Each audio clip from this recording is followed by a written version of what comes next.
Hi viewers, Namaste. Last session நாம greetings அப்படிங்கிற concept பார்த்திருந்தோம்.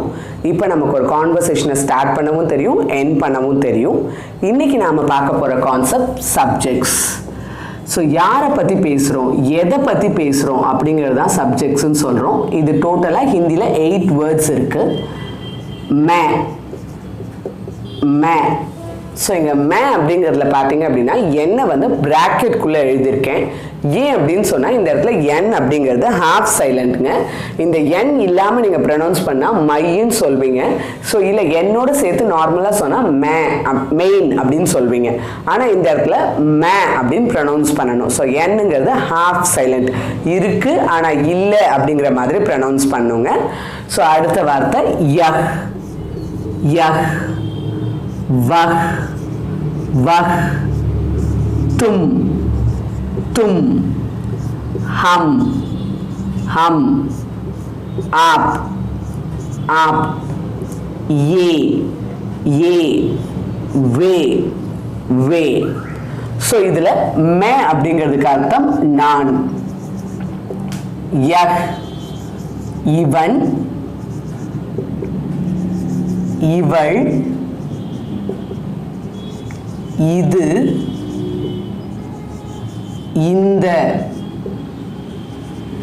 ஸோ ஹிந்தியை பொறுத்த மட்டுக்கும் பையன் பொண்ணு பொருள் அப்படிங்கிற வித்தியாசம்லாம் எதுவுமே கிடையாதுங்க. நம்ம பக்கத்தில் இருக்குது, ஒன்றே ஒன்று தான் இருக்குது அப்படின்னு சொன்னால் யக்குங்கிற வார்த்தையை பயன்படுத்துகிறோம்.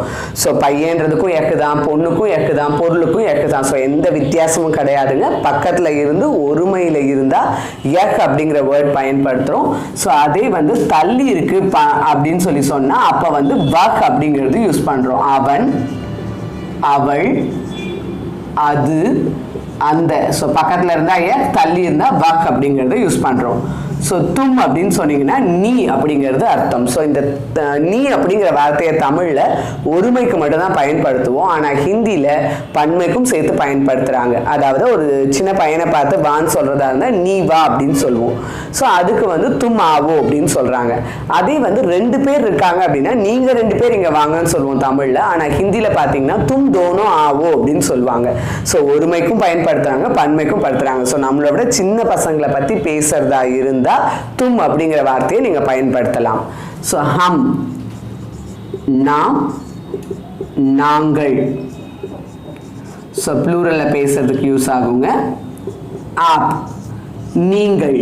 ஸோ தமிழ் மாதிரியே ஒரே ஒருத்தர் தான் இருக்காரு, அவரை பற்றி மரியாதையாக பேசணும் அப்படின்னு சொன்னாலும் இந்த ஆப்புங்கிற வார்த்தையை யூஸ் பண்ணலாம். ஸோ இல்லை ஒருத்தருக்கு மேற்பட்டு இருக்காங்க, சின்னவங்க பெரியவங்க எல்லாரும் கலந்துருக்காங்க அப்படின்னு சொன்னாலும் ஆப்புங்கிற வேர்டை நீங்கள் யூஸ் பண்ணலாம். ஏ, இவர், இவர்கள், இவைகள். ஸோ இங்கே ஹிந்தியில் மரியாதைக்கும் ப்ளூரலுக்கும் தனித்தனி வார்த்தைகள் கிடையாதுங்க. பக்கத்தில் இருக்காரு, ஒரே ஒருத்தர் தான் இருக்காரு, நான் அவரை பற்றி மரியாதையாக பேசணும் அப்படின்னா ஏங்கிற வார்த்தையை பயன்படுத்துகிறேன். நிறைய பேர் இருக்காங்கனாலும் ஏ தான் சொல்கிறேன். திங்ஸ் நிறைய இருந்தாலும் ஏ அப்படிங்கிறது தான் யூஸ் பண்ணுறோம். ஸோ பக்கத்தில் இருக்காங்க, நிறைய இருந்தாலும் சரி, ஒருத்தரை மரியாதையாக பேசணுன்னாலும் சரி ஏங்கிற வார்த்தையை பயன்படுத்துகிறோம். ஸோ அதே தள்ளி இருந்தால் வே அப்படிங்கிறத யூஸ் பண்ணுறோம். அவர், அவர்கள், அவைகள். ஸோ திரும்ப ஒரு டைம் ப்ரொனவுன்ஸ் பண்ணுறேன், என்னோட சேர்ந்தே ப்ரொனவுன்ஸ் பண்ணுங்க. மே, யஹ், வஹ், தும், ஹம், ஆப், ஏ, வே. புரிஞ்சுதுங்களா? எஸ். ஸோ இதோட சேர்ந்து இன்னொரு கான்செப்டையும் நம்ம பார்க்கணுங்க. ஸோ அது எண்டிங்ஸ் அப்படின்னு சொல்லுவோம். அதாவது மே, யக், வக் அப்படின்னு நம்ம பார்த்த இந்த வேர்ட்ஸ் சென்டென்ஸோட முதல் வார்த்தையா வருங்க. அப்படி மேல ஆரம்பிக்கிற ஒரு சென்டென்ஸ் ஹூல தான் முடியும். ஸோ ஹிந்தியில் எண்டிங்ஸ் அப்படிங்கிறது ஃபிக்ஸட். ஸோ ஒரு சென்டென்ஸை மேலே ஆரம்பிச்சிங்கன்னா கண்டிப்பாக அது ஹூல தான் முடியணும். இதுக்கு என்ன அர்த்தம் அப்படின்னு கேட்டிங்கன்னா இதுக்கு ஸ்பெசிஃபிக்காக மீனிங் எல்லாம் சொல்ல முடியாதுங்க. ஸோ இப்போ ஃபார் எக்ஸாம்பிள் வந்து பார்த்தீங்கன்னா நான் அஸ்வின் அப்படின்னு சொல்லணும்னு நினைக்கிறீங்கன்னா மே அஸ்வின் ஹூ அப்படின்னு சொல்லிட்டு சொல்கிறோம். இதே வந்து நான் இங்கே இருக்கேன் அப்படின்னு சொன்னால் மே இதர் ஹூ அப்படின்னு சொல்கிறோம். ஸோ அந்த இடத்துல ஹூங்கிறதுக்கு இருக்கிறேன் அப்படிங்கிற அர்த்தம் கிடைக்குது. பட் ஆனால் எப்போதும் வந்து இருக்கிறேன் அப்படின்ற அர்த்தம் அப்படின்னு சொல்ல முடியாது. ஸோ இதுக்கான கான்செப்ட் என்ன அப்படின்னா மேலே ஆரம்பிச்சிங்கன்னா ஹூல முடியணும், அவ்வளோதாங்க. ஸோ யக் வக்ல ஆரம்பிக்கிற ஒரு சென்டென்ஸ் ஹேல முடியும். தும்ல ஆரம்பிக்கிறது ஹோல முடியும். ஹம் ஆப் ஏ வேல ஆரம்பிக்கிறது ஹேல முடியும். மேல ஆரம்பிச்சா ஹூல முடியும். யக் வக்ல ஆரம்பிச்சா ஹேல முடியும். தும்ல ஆரம்பிச்சா ஹோல முடியும். ஹம் ஆப் ஏ வேல ஆரம்பிக்கிறது ஹே அப்படிங்கிற கான்செப்ட்ல முடியும். ஓகேங்களா? ஸோ இதோட டைம் ஃபர்ஸ்ட்ல இருந்து பார்த்துடலாங்களா? இன்னைக்கு நம்ம ஃபர்ஸ்ட் பார்த்த கான்செப்ட் சப்ஜெக்ட்ஸ் அண்ட் அதோட எண்டிங்ஸ். मैं हूँ, यक हैं, वक हैं, तुम हो, हम हैं, आप हैं, ये हैं, वे हैं. ஸோ மேலே ஆரம்பிக்கிற சென்டென்ஸ் ஹூல முடியும். யக் வக்ல ஆரம்பிக்கிறது ஹேல முடியும். தும்ல ஆரம்பிக்கிறது ஹோல முடியும். ஹம் ஆப் ஏ வேல ஆரம்பிக்கிறது ஹே அப்படிங்கிறதுல முடியும். ஸோ இப்போ இதில் ஸ்பெசிஃபிக்காக இந்த யக்கையும் வக்கையும் மட்டும் நான் எடுத்துக்க போகிறேங்க. ஸோ யக் வக் மட்டும் எடுத்துட்டு ஸோ அதை வச்சு சிம்பிள் சென்டென்சஸ் ஃப்ரேம் பண்ணுறதுக்கு அப்படிங்கிற கான்செப்டை இப்போ நாம் பார்க்க போகிறோம். ஸோ இப்போ நான் சொன்ன மாதிரி யக் வக் அப்படிங்கிற கான்செப்டை மட்டும் தனியாக எடுத்துருக்கோங்க. அதுலேயும் யக் அப்படிங்கிறதுக்கு இவன் இவள் இந்த அப்படிங்கிற அர்த்தம் மட்டும் எடுத்திருக்கோம். வக்குங்கிறதுக்கு அவன் அவள் அந்த. ஸோ நமக்கு நல்லாவே தெரியும் யக் வக்ல ஆரம்பிக்கிற ஒரு சென்டென்ஸ் ஹேல முடியணும் அப்படின்னு சொல்லிட்டு. ஸோ இப்போ யக்ல ஆரம்பித்தாலும் ஹேல தான் முடிய போகுது, வக்ல ஆரம்பித்தாலும் ஹேல தான் முடிய போகுது. இதுக்கு நடுவில் போடுற மாதிரி ஜஸ்ட் ஒரு 3 வேர்ட்ஸ் மட்டும் கற்றுக்க போகிறோங்க. ஸோ முதல்ல நம்ம பார்க்க போகிற வேர்ட் அப்படின்னு எடுத்துக்கிட்டிங்கன்னா லடுக்கா. ஸோ இந்த வேர்ட் நீங்கள் அடிக்கடி கேள்விப்பட்டிருக்கலாம். லடுக்கா அப்படின்னு சொல்லி சொன்னீங்கன்னா பாய் அப்படிங்கிறது அர்த்தம். அதே லடுக்கி அப்படின்னு சொல்லி சொன்னீங்கன்னா கேர்ள் அப்படிங்கிறது அர்த்தம். பையன் பெண். Gown gown. ஸோ பேச்சு வழக்கில் இதை கோன் அப்படின்னு சொல்லி சொல்லுவாங்க. ஹூ யார் அப்படிங்கிறது அர்த்தங்க. லடுக்கா லடுக்கி கோன்.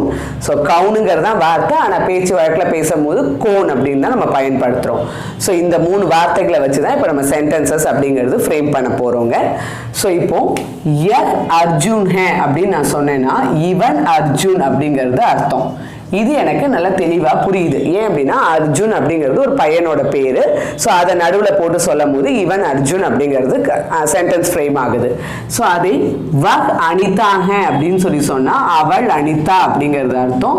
ஸோ இங்கேயும் பிரச்சனை கிடையாது. அனிதாங்கிறது பொண்ணோட பேர். ஸோ வக் அப்படிங்கிறது அவள் அப்படிங்கிற அர்த்தத்தில் வருது அப்படிங்கிறது எனக்கு தெரியுது. ஸோ இது யக் கோன் ஹே அப்படின்னு நான் கேட்கும் போது ஒரே ஒரு பையன் இருந்துட்டா ப்ராப்ளம் இல்லை, பையனை பற்றி தான் கேட்குறேன்ற அர்த்தம் வரும். பொண்ணு ஒரே ஒரு பொண்ணு இருந்தால் ஒரு பொண்ணை பற்றி கேட்குறேன் அப்படிங்கிறதும் புரியும். ஒரு பையன் ஒரு பொண்ணு இருக்காங்க, அந்த இடத்துல நான் யக் கோன்ஹேன்னு கேட்குறேன்னா உங்களுக்கு நான் யாரை பற்றி கேட்குறேன்றதே புரியாது. ஸோ அதனால தான் இந்த லடுக்கா லடுக்கின்ற வேர்ட்ஸ் நமக்கு தேவைப்படுது. ஸோ ஒரு பையனை பற்றி பேசுறதா இருந்தால் யக் லடுக்கா கோன்ஹே அப்படின்னு கேட்குறோம். அதாவது இந்த பையன் யார் அப்படிங்கிறது அர்த்தம். அதே ஒரு பொண்ணை பற்றி பேசுறதா இருந்தால் யக் லடுக்கி கோன்ஹே அப்படின்னு சொல்லி கேட்குறோம். ஸோ இந்த பெண் யார் அப்படிங்கிறது இதோடைய அர்த்தம். ஸோ இதே மாதிரி நீங்கள் வக் லடுக்கா வக் போட்டு யூஸ் பண்ணலாம். வக் லடுக்கா கோன் ஹே அல்லது வக் லடுக்கி கோன் ஹே அப்படின்னு கேட்டிங்கன்னா அந்த பொண்ணு யார் அப்படிங்கிற மாதிரி வரும் உங்களுக்கு. ஸோ நீங்கள் வந்து சென்டென்ஸ் எப்படி ஃப்ரேம் பண்ணணும்னு நினைக்கிறீங்களோ தமிழில் சென்டென்ஸ் அமைச்சிட்டு அதை வந்து அப்படியே லிட்ரலாக ஹிந்தியில் டிரான்ஸ்லேட் பண்ணலாங்க. இவன் அசோக் அப்படின்னா யக் அசோக் ஹே. இந்த பையன் பாபு யக் லடுக்கா பாபு ஹே. ஸோ அந்த பெண் ரம்யா வக் லடுக்கி ரம்யா ஹே. அந்த பொண்ணு யாரு அப்படின்னு கேட்கணும்னா வக் லடுக்கி கோன் ஹே. இவ்வளோதாங்க, சிம்பிளாக சென்டென்சஸ் ஃப்ரேம் பண்ண முடியுங்க. ஸோ இப்போ நம்ம பார்த்த கான்செப்ட் அப்படிங்கிறது நமக்கு பக்கத்துலேயோ இல்லை தூரத்துலையோ இருக்க ஒருத்தரை பற்றி கேள்வி கேட்கணும் அப்படின்னாலும் நம்மளால முடியும். அவங்கள பற்றி தெரிஞ்சுக்கிறதுக்கான சிம்பிள் கொஷின் யக் கோன் ஹே வக் கோன் ஹே அப்படிங்கிறது. அப்படி இல்லாமல் நமக்கு பக்கத்துலேயோ தூரத்துலையோ இருக்கவங்கள அறிமுகப்படுத்தணும், அவங்க பேரை சொல்லி அறிமுகப்படுத்தணும் அப்படின்னு சொன்னால் அதுக்கும் இதே கான்செப்ட் தான். யக் ஹே வக் ஹேங்கிறதுக்கு நடுவில் அவங்களோட நேம்ஸை சொல்லி சேர்த்து சொன்னீங்கன்னா அதுதான் அவங்கள பற்றின இன்ட்ரோடக்ஷனுங்க. ஸோ என்னங்க பக்கத்தில் இருக்கவங்களெல்லாம் இன்ட்ரடியூஸ் பண்ணி பார்த்துடலாங்களா? தாராளமாக பண்ணுங்கள்.